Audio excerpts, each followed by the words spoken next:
ಮಹರ್ಷಿಗಳೇ, ನನ್ನ ಮನಸ್ಸಿನಲ್ಲಾಗುತ್ತಿರುವ ಆತಂಕಕ್ಕೆ ಸಮಾಧಾನವನ್ನು ಹೇಳುವಿರಾ?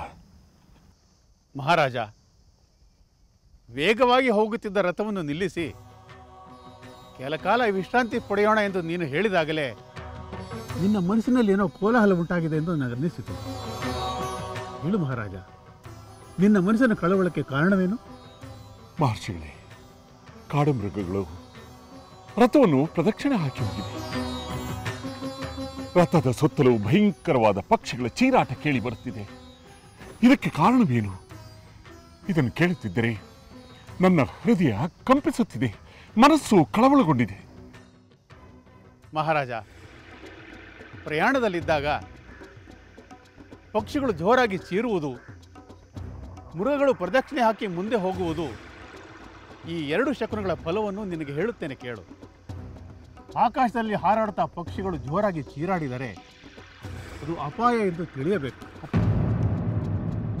ಹಾಗೆಯೇ ಮೃಗಗಳು ಪ್ರದಕ್ಷಿಣೆ ಹಾಕಿ ಮುಂದೆ ಹೋದರೆ ಆ ಅಪಾಯವು ತನ್ನಂತೆಯೇ ಪರಿಹಾರವಾಗುವುದು ಎಂದು ತಿಳಿಯಬೇಕು.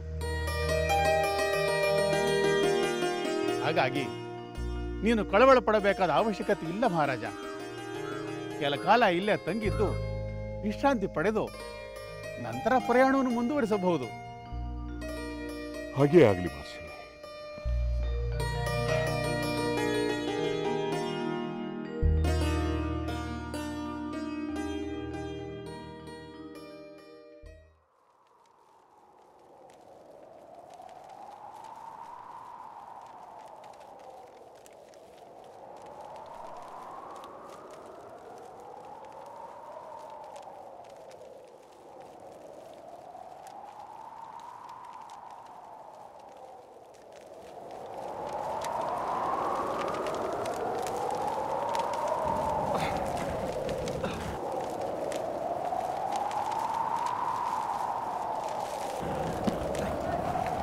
ಮಹರ್ಷಿಗಳೇ, ಪಕ್ಷಿಗಳ ಅರಚಾಟ ಆಪತ್ತಿನ ಸೂಚನೆ ಎಂದು ಹೇಳಿದಿರಿ. ಈಗ ಹೀಗೆ ಬೀಸುತ್ತಿರುವ ಬಿರುಗಾಳಿಯನ್ನು ನೋಡಿದರೆ ಯಾವುದೋ ಆಪತ್ತು ಎದುರಾಗುತ್ತಿದೆ ಎಂದೆನಿಸುತ್ತದೆ. ದಯವಿಟ್ಟು ಮಂಗಳಕರವಾದ ಕಲ್ಯಾಣವನ್ನು ಮುಗಿಸಿಕೊಳ್ಳುತ್ತಿರುವ ನಮಗೆ ಯಾರಿಂದ ಈ ಆಪತ್ತು ಒದಗಿ ಬರುತ್ತಿದೆ? ತಮ್ಮ ದಿವ್ಯ ದೃಷ್ಟಿಯಿಂದ ತಿಳಿಸಿ.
ಯಾವ ಜಮದಗ್ನಿಯ ಹೆಸರು ಕೇಳಿದರೆ ದೇವತೆಗಳೆಲ್ಲ ವಂದಿಸಿ ತಲೆಬಾಗುತ್ತಿದ್ದವೋ, ಯಾವ ಜಮದಗ್ನಿಯ ದರ್ಶನ ಪಡೆದರೆ ತಾವು ಪುನೀತರಾದವು ಎಂದು ಸಾಷ್ಟಾಂಗ ಎರಗುತ್ತಿದ್ದವೋ, ಯಾವ ಜಮದಗ್ನಿಯು ಕೋಪದಿಂದ ಹೂಂಕರಿಸಿದರೆ ಅಸುರರ ಅಟ್ಟಹಾಸವು ಅಡಗಿ ಹೋಗುತ್ತಿತ್ತೋ ಅಂಥ ಮಹಾ ತಪಸ್ವಿ ಪರಮಜ್ಞಾನಿಯಾದ ನನ್ನ ತಂದೆ ಕ್ಷತ್ರಿಯನೊಬ್ಬನ ದುರಾಸೆ ದುರಹಂಕಾರಕ್ಕೆ ಈ ರೀತಿ ಕೊಲೆಯಾಗಿರುವುದನ್ನು ನೋಡಿದರೆ ನನ್ನಿಂದ ಸಹಿಸಲು ಸಾಧ್ಯವಾಗುತ್ತಿಲ್ಲ.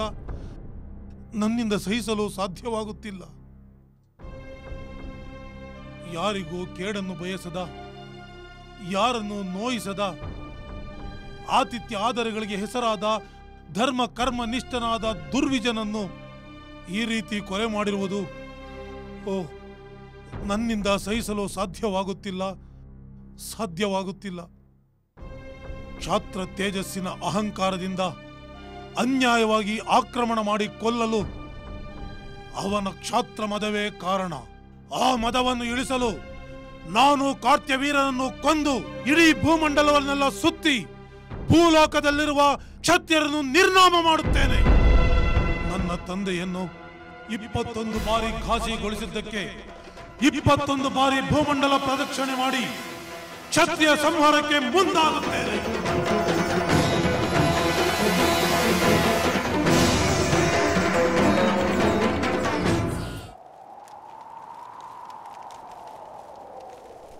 ಮಹಾರಾಜ, ಈ ಅಪಶಕನಗಳು, ಈ ಬಿರುಗಾಳಿ ಕಂಪನಿಗಳಿಗೆ ಕಾರಣ ಜಮದಗ್ನಿಯ ಪುತ್ರ ಪರಶುರಾಮ.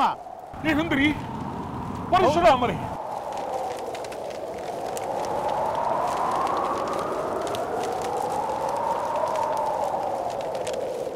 ಅವರಿಂದ ನಮಗೇಕೆ ತೊಂದರೆ?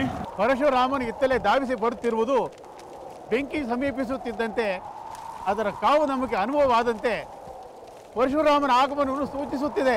ಮಹರ್ಷಿಗಳೇ, ಪರಶುರಾಮರು 21 ಬಾರಿ ಭೂಮಂಡಲವನ್ನು ಸುತ್ತಿ ತನಗೆದುರಾದ ಕ್ಷತ್ರಿಯರನ್ನೆಲ್ಲ ಸಂಹಾರ ಮಾಡುತ್ತಾ ಅವರಿಂದ ವಶಪಡಿಸಿಕೊಂಡ ಭೂಮಿಯನ್ನು ಅಗಸ್ತ್ಯರಿಗೆ ದಾನ ಮಾಡಿ ಇನ್ನೆಂದೂ ತಾನು ಶಸ್ತ್ರಾಸ್ತ್ರವನ್ನು ಮುಟ್ಟುವುದಿಲ್ಲ, ಕ್ಷತ್ರಿಯರನ್ನು ಸಂಹಾರ ಮಾಡುವುದಿಲ್ಲವೆಂದು ಪ್ರತಿಜ್ಞೆ ಮಾಡಿದ ಮೇಲೆ ಇನ್ನೇಕೆ ಭಯವನ್ನುಂಟು ಮಾಡುವಂತೆ ಬರುತ್ತಿದ್ದಾರೆ? ಇದಕ್ಕೆ ಕಾರಣವು ಅವನ ಆಗಮನದಿಂದ ನಿನಗೆ ತಿಳಿಯುವುದು.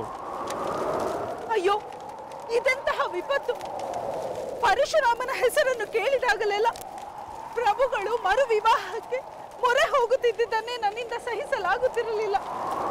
ಈಗ ಮಕ್ಕಳ ವಿವಾಹವನ್ನು ಮುಗಿಸಿಕೊಂಡು ಬರುವಾಗ ಆ ಪರಶುರಾಮ ಎದುರಾಗಿ ನಮ್ಮನ್ನೇಕೆ ಕಾಡಬೇಕು? ಅವರಿಗೆ ನಮ್ಮಿಂದಾದ ಅನ್ಯಾಯವಾದರೂ ಏನು?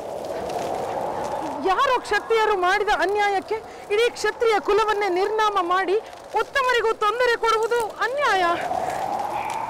ಯಾವುದು ನ್ಯಾಯ, ಯಾವುದು ಅನ್ಯಾಯ ಎಂದು ವಿಮರ್ಶೆ ಮಾಡಲು ಇದು ಸಮಯವಲ್ಲ. ಈಗ ತಾನೇ ಪುತ್ರನನ್ನು ಸೊಸೆಯನ್ನು ಕರೆದುಕೊಂಡು ಬರುತ್ತಿರುವ ನಮಗೆ ಪರಶುರಾಮನಿಂದ ಯಾವ ತೊಂದರೆಯೂ ಆಗದಿದ್ದರೆ ಅಷ್ಟೇ ಸಾಕು. ಆಗೋದಿಲ್ಲ ಅತ್ತೆಯವರೇ, ಯಾವ ತೊಂದರೆಯೂ ಆಗೋದಿಲ್ಲ. ಚಿಂತಿಸಬೇಡಿ. ಮಹಾಪರಾಕ್ರಮಿಯಾದ ತಮ್ಮ ಪುತ್ರನಿರುವಾಗ ಯಾವ ಅನ್ಯಾಯವು, ಯಾವ ಕೇಡು ಯಾರಿಂದಲೂ ಆಗುವ ಸಾಧ್ಯವಿಲ್ಲ. ಸೀತೆ, ನನ್ನ ಹತ್ತಿರ ಬಾ. ನಿನ್ನ ಮಾತುಗಳನ್ನು ಕೇಳಿ ನನಗೆ ಬಹಳ ಸಂತೋಷವಾಯಿತು. ನಿನ್ನ ಮಾತು ಸತ್ಯವಾಗಲಿ.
ನೋಡಿದಿರಾ ದೇವತೆಗಳೇ ಈ ವಿಚಿತ್ರವನ್ನು? ಈಗ ತಾನೇ ಸೀತಾರಾಮರ ಲೋಕೋತ್ತರ ಕಲ್ಯಾಣವನ್ನು ಕಂಡು ಆನಂದಿಸಿದಿರಿ. ಆದರೆ ಕಲ್ಯಾಣವನ್ನು ಮುಗಿಸಿ ಹಿಂದಿರುಗುತ್ತಿರುವ ದಶರಥನ ಪರಿವಾರಕ್ಕೆ ಕಾಡ್ಗಿಚ್ಚು ಎದುರಾದಂತೆ ಕೊಡಲಿ ರಾಮ ಎದುರಾಗಿದ್ದಾನೆ.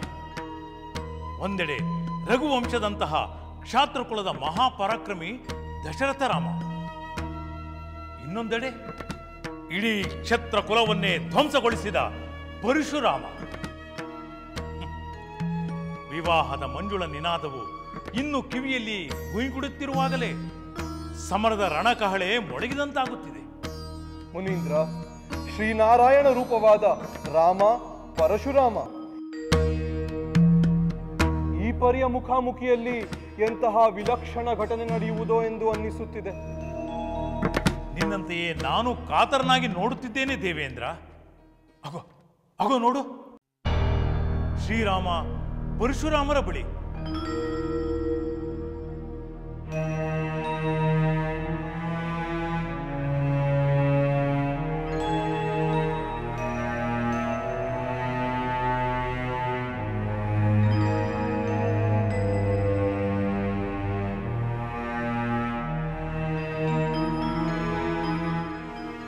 ಮಹಾವೀರ ಭಾರ್ಗವರಾಮ, ನಾನೀಗ ನನ್ನ ಪುತ್ರರ ವಿವಾಹವನ್ನು ನೆರವೇರಿಸಿ ಅಯೋಧ್ಯೆಗೆ ಮರಳುತ್ತಿದ್ದೇನೆ. ನನಗೆ ಗೊತ್ತಿದೆ.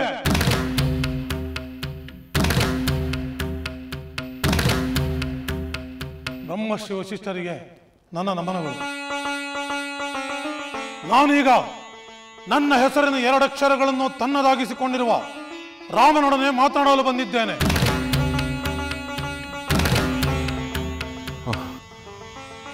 ಭಾರ್ಗವರಾಮ, ರಾಮನಿನ್ನೂ ಚಿಕ್ಕವನು. ಇದೀಗ ತಾನೇ ಅವನಿಗೆ ವಿವಾಹವಾಗಿದೆ. ಸಾಕು, ನಿಲ್ಲಿಸು.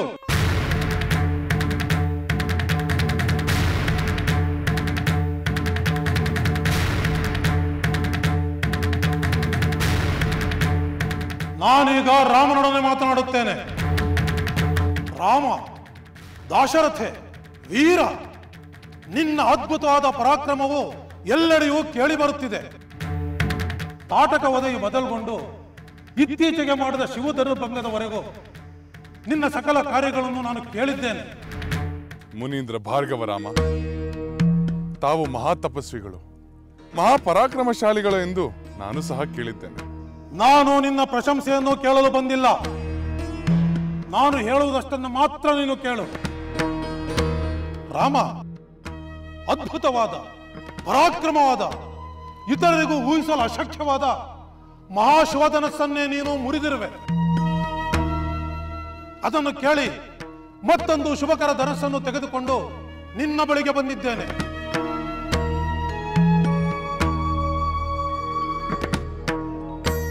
ಇದೇ ಆ ಘೋರ ರೂಪಿಯಾಗಿರುವ ಮಹಾಧನಸ್ಸು.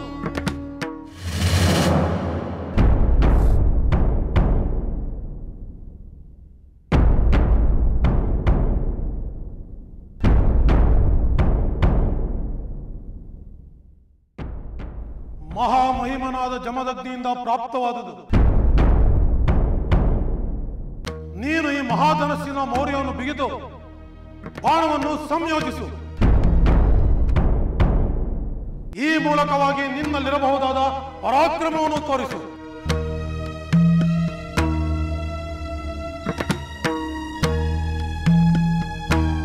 ರಾಮ, ನೀನು ಈ ಧನಸ್ಸನ್ನು ಹಿಡಿದು ಬಾಣವನ್ನು ಹೂಡಿ ನಿನ್ನಲ್ಲಿರಬಹುದಾದ ಶಕ್ತಿಯನ್ನು ತೋರಿಸಿದರೆ ನಾನು ನಿನಗೆ ವೀರರು ಪ್ರಶಂಸಿಸುವ ದ್ವಂದ್ವ ಯುದ್ಧವನ್ನು ಕೊಡುತ್ತೇನೆ.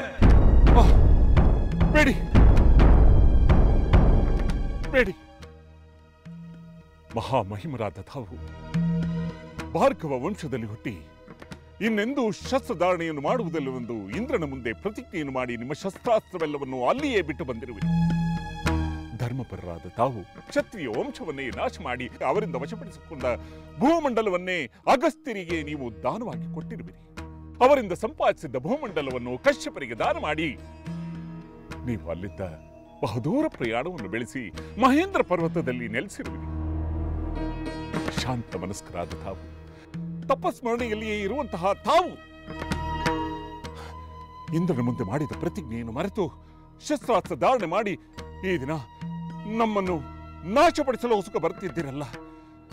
ಬೇಡಿ, ಈಗ ನೀವು ರಾಮನನ್ನು ದ್ವಂದ್ವ ಯುದ್ಧಕ್ಕೆ ಕರೆದು ಅವನೇನಾದರೂ ನಿಮ್ಮಿಂದ ಹತನಾದನೆಂದರೆ ನಾವು ಯಾರೂ ಬದುಕುಳಿಯುವುದಿಲ್ಲ. ನಮ್ಮನ್ನು ನಮ್ಮ ಪಾಡಿಗೆ ಬಿಟ್ಟು ಬಿಡಿ.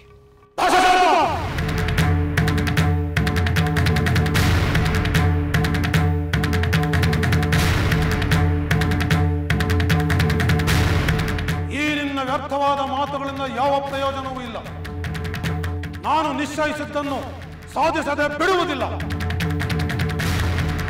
ನನ್ನ ಮತ್ತು ನಿನ್ನ ಮಗ ರಾಮನ ನಡುವೆ ನಡೆಯುವ ಯಾವ ವಿಚಾರಕ್ಕೂ ನೀನು ಮಧ್ಯಪ್ರವೇಶಿಸಬೇಡ. ದೂರವಿರು.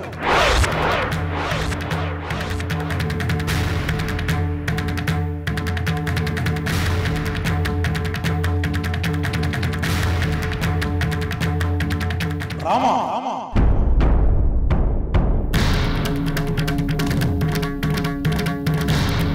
ರಾಮ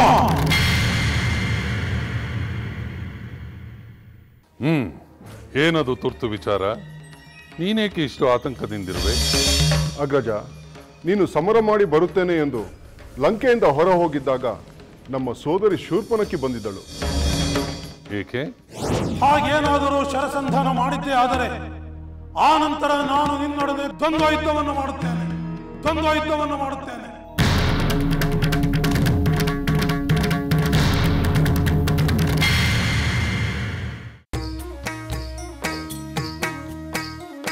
ಲಂಕೆಯಲ್ಲಿನ ದುರುಳ ದರ್ಪವು ಸೀತೆ ಸಹನೆಗೆ ಸೋತಿತು. ಅಂಕೆ ಇರದ ಅಸುರ ಕುಲವು ರಾಮ ಬಾಣಕ್ಕೆ ಅಡಗಿತು. ದೂರವಿರಲಿ ಸನಿಹವಿರಲಿ ರಾಮ ಹೃದಯ ನಿವಾಸಿನಿ. ಯುಗವು ಯುಗವು ಸಾಗಲಿ ಅಕಳಂಕ ಪ್ರೇಮ ಪ್ರಬೋಧಿನಿ. ಅಮರ ಗಾಧೆ ಧರಣಿ ಜಾತೆ ಸಾಧ್ವೆ ಸೀತೆ ಸುಚರಿತೆ. ಸಹನ ಶಕ್ತಿ ಪತಿಯ ಭಕ್ತಿ ಲೋಕಮಾನ್ಯ ವಂದಿತೆ.